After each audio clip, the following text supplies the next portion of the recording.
वो तो आज कहते हैं हमने 800 साल इस देश पे हुकूमत की, अभी कुछ दिन पहले बयान दिया, और फिर कहते हैं कि साहब हम तो मजलूम हैं, हमें अधिकार मिलना चाहिए। ऐसी विचित्र स्थिति आज के देश में आकर खड़ी करने का प्रयास किया जा रहा है जो सत्य से बिल्कुल परे है। आपने कभी नहीं सुना होगा पूरी दुनिया में कि कोई यह भी कहे कि हमने इस देश पे शताब्दियों तक हुकूमत की है और फिर यह कहे हमें स्पेशल स्टेटस मिलना चाहिए। मैं पूरी ईमानदारी से एक बात कहना चाहता हूं, जब यह देश आजाद हुआ 1947 में तो 567 रियासतें थी।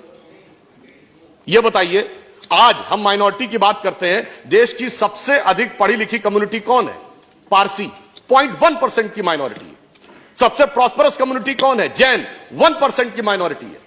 सबसे एंटरप्रेन्योर कम्युनिटी कौन है? सिख, 1.8% की माइनॉरिटी है। अगर इन सबको प्रॉस्पेरिटी, एजुकेशन, आगे बढ़ने के सारे अवसर मिल रहे हैं, तो माइनॉरिटी में जो प्रचंड मेजॉरिटी है उसके साथ कैसे समस्याएं विचार करने का विषय है। और जब देश आजाद हुआ बताइए कोई बौद्ध रियासत थी? नहीं। कोई क्रिश्चियन रियासत थी? नहीं। कोई पारसी रियासत थी? नहीं।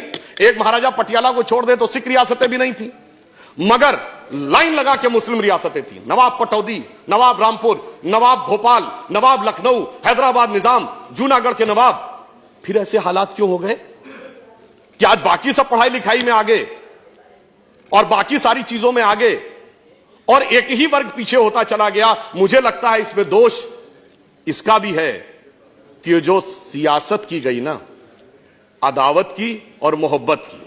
किसी ने दिखाने की कोशिश की कि हमें तुमसे बड़ी मोहब्बत है, तो किसी ने दिखाने की कोशिश की कि फलां को तुमसे बड़ी अदावत है, और उस सियासत ने कहां यह पहुंचाया सभापति जी, किसी को किसी की मोहब्बत ने मारा, किसी को किसी की अदावत ने मारा, पर इस शराफत अली को सेकुलर सियासत ने मारा। इसलिए मैं ये कहना चाहता हूं आज के इस